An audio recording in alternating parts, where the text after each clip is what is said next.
yang ke-40 ini belum terjadi, yaitu hilangnya Islam dan lenyapnya Al-Quran. Hilangnya Islam adalah setelah lenyapnya Al-Quran. Cerita lenyapnya Al-Quran bagaimana? Kalau di dalam hadis Nabi SAW, Al-Quran yang ada di muka bumi ini Allah angkat seluruhnya, baik yang tertulis ataupun yang di dalam hafalan. Diangkat. Kapan itu pengangkatan itu? Di waktu malam panjang seperti 3 malam berturut-turut. Dan ini adalah di masa-masa Imam Mahdi sudah memimpin umat Islam seluruh dunia. Tak lama setelah itu Imam Mahdi pun meninggal dunia. Menyusul Nabi Isa juga meninggal dunia, barulah keluar binatang raksasa, dan setelah itu berhembusnya angin lembut yang mematikan dari Yaman. Jadi tidak tersisa lagi Al-Quran saat itu. Saat orang-orang ingin kembali untuk tobat, pintu tobat sudah ditutup. Ternyata ini adalah proses kejadian tanda besar kiamat nomor 5, yaitu sebelum matahari terbit dari sebelah barat. Sebelum matahari terbit dari sebelah barat, bumi ini benar-benar gelap gulita. Di dalam hadis sahih Imam Muslim, Rasulullah SAW bersabda, sesungguhnya matahari yang pada hari ini menerangi kita di bumi dipanggil oleh Allah Subhanahu wa taala untuk menghadap, dan matahari pun meninggalkan bumi. Lalu matahari sujud. Buat kami infokan kepada semua, terlepas daripada setuju atau tidak setuju, di dalam info Allah Subhanahu wa taala dan Rasulnya bahwa membantah teori-teori yang katanya super ilmiah, paling update, paling terakhir katanya, yaitu alam semesta ini adalah alam yang maha luas, sementara bumi salah satu di antara pasir, bagaikan pasir di gurun Sahara. Sesungguhnya yang kita dapatkan dalam Al-Quran, di dalam hadis Nabi, bahwa sesungguhnya alam semesta ini berputar mengelilingi bumi. Kemudian matahari sujud di bawah arasy Allah Subhanahu wa taala. Lalu kata Rasulullah, kamu yang ada di bumi mengalami malam yang panjang seperti 3 malam berturut-turut. Malamnya panjang sekali. Dari mana ketahuan itu malam yang sangat panjang? Jam udah nggak ada ketika itu. Semua jam berhenti. Dari mana ketahuannya? Dari orang-orang yang ibadah tahajud. Jadi orang-orang beribadah tahajud, puas sepuas-puasnya ibadah tahajud, orang beriman ya, tahajud. Dia puas, dia baca Quran sepuas-puasnya. Kemudian setelah itu dia pun berdoa sepanjang-panjangnya doa. Dia lihat hari masih gelap, masih betul-betul gelap, seperti baru mulai malam ya. Habis itu dia lelah, dia pun tertidurlah dia dengan nyenyak. Habis itu terbangun lagi dan dia lihat masih sangat gelap, dan akhirnya dia merasa, oh ini ternyata waktu masih ada. Ingat ya, jam tangan, jam dinding, semua jam-jam yang ada sudah tidak ada ketika itu karena teknologi musnah. Kemudian dia pun mengulangi kembali tahajud, mumpung masih ada waktu. Namanya juga orang beriman yang sudah sangat yakin ya, karena Dajjal sudah keluar dan dah mati. Nabi Isa sudah datang, Imam Mahdi sudah memimpin, kemudian Ya'juj Ma'juj sudah habis. Jadi keyakinan orang udah dekat banget ini bahwa ini adalah mau dekat hari kiamat, maka mereka akhirnya bersemangat ibadah itu dahsyat sekali.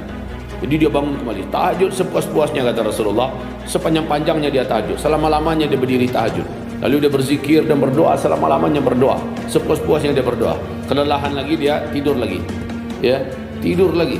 Setelah dia tertidur lagi, kemudian dia puas tidurnya, kemudian tersentak masih gelap langit di luar, segelap-gelapnya. Akhirnya dia mengulangi kembali tahajudnya, dan dia berdoa sepuas-puasnya.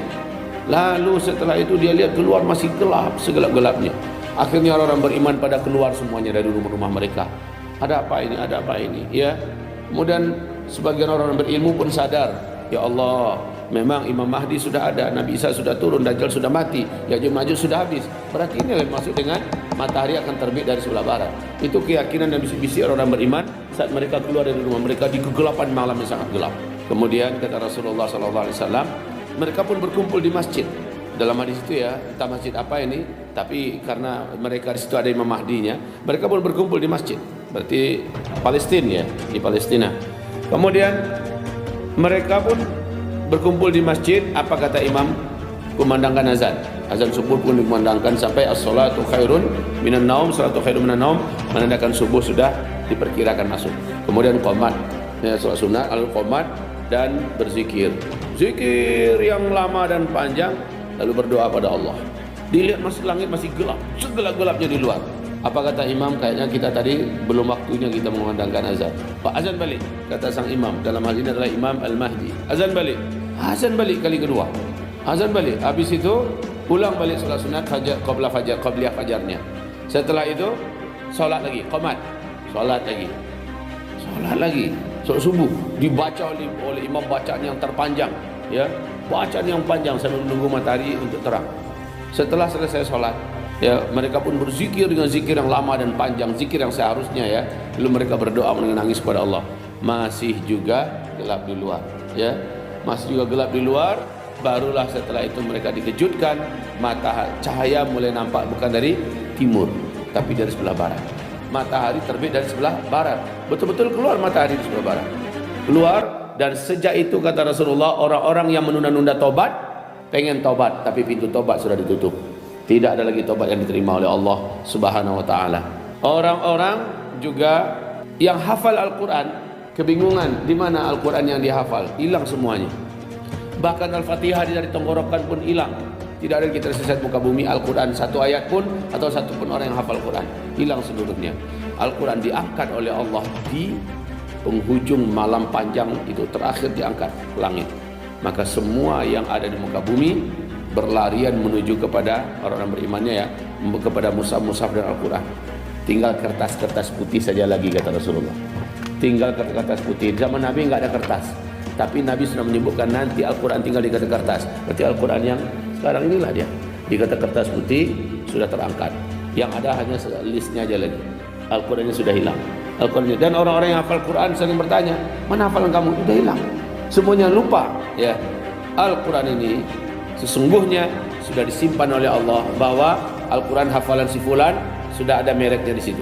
Nanti Al-Quran akan datang membela orang-orang itu di depan Allah di padang mahsyar nanti. Ya Rab, aku yang dulu dihafalnya. Ya Rab, aku yang dulu dihafalnya. Jadi masing-masing Al-Quran tampil di depan kita di hadapan Allah Subhanahu wa taala membela kita. Saudaraku, hamba-hamba Allah dan anak-anak yang tercinta. Jadi begitu kisah tentang hilangnya Al-Quran, ya. Al-Quran itu hilang, diangkat oleh Allah. Diangkat, bukan Al-Quran dibakar, para hafiz-hafiz dibunuh, tidak. Tetapi memang diangkat di malam yang panjang. Ya, maka siapa yang punya simpanan Al-Quran sekarang, berbahagialah, sebab Al-Quran lah penolong yang paling jujur nanti, yang paling kuat memberikan pertolongan. Selanjutnya, baru setelah itu Al-Quran lenyap, matahari terbit sebelah barat, Al-Quran lenyap, dabatul ardi keluar, dan berhembuslah angin lembut dari Yaman yang mewafatkan semua orang sedunia. Selesai, habislah Islam. Tidak tersisa lagi di muka bumi ada umat Nabi Muhammad SAW, ada orang masih kenal dengan Allah Subhanahu wa taala. Nah, di tengah-tengah mereka lah terjadi 3 tanda besar kiamat yang terakhir, dan pada mereka lah nanti terjadi kiamat itu.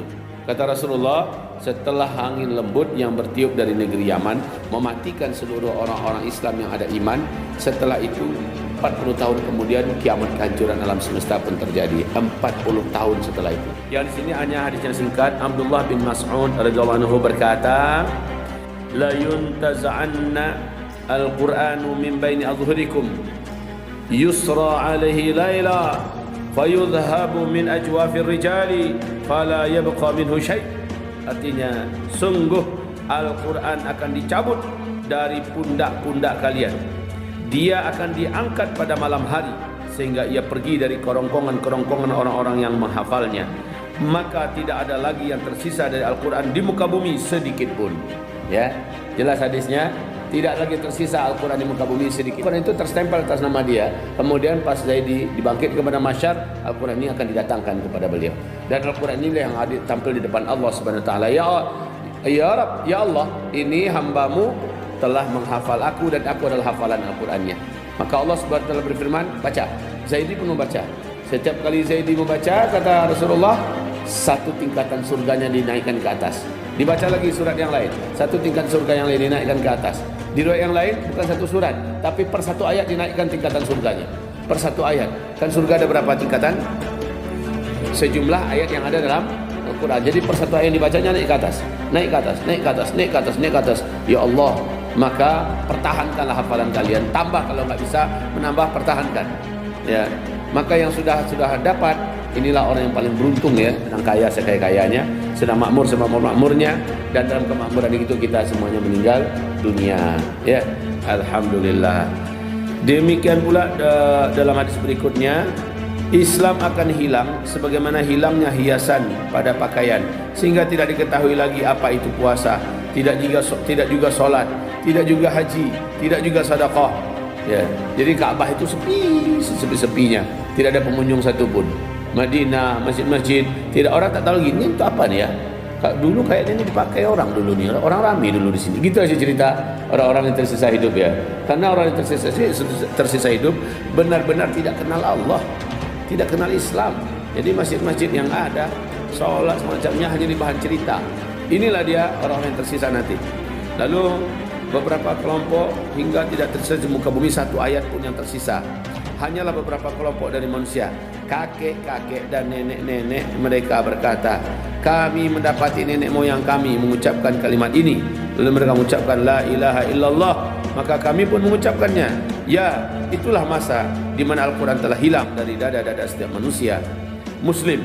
Bahkan tulisannya pun akan terhapus dari mushaf-mushaf mereka dalam satu malam. Gitu ya. Mungkin jelas ini belum terjadi, namun menurut apa yang kita apa yang telah dilengkapkan oleh Allah hari ini, kita merasa waktu untuk zaman ini sepertinya kemungkinan besar kita akan sempat menyaksikannya. Matahari terbit sebelah barat, Ya'juj Ma'juj keluar, kemudian Nabi Isa turun, Dajjal dibunuh, ini terbalik ya. Semuanya kita akan sempat menyaksikannya.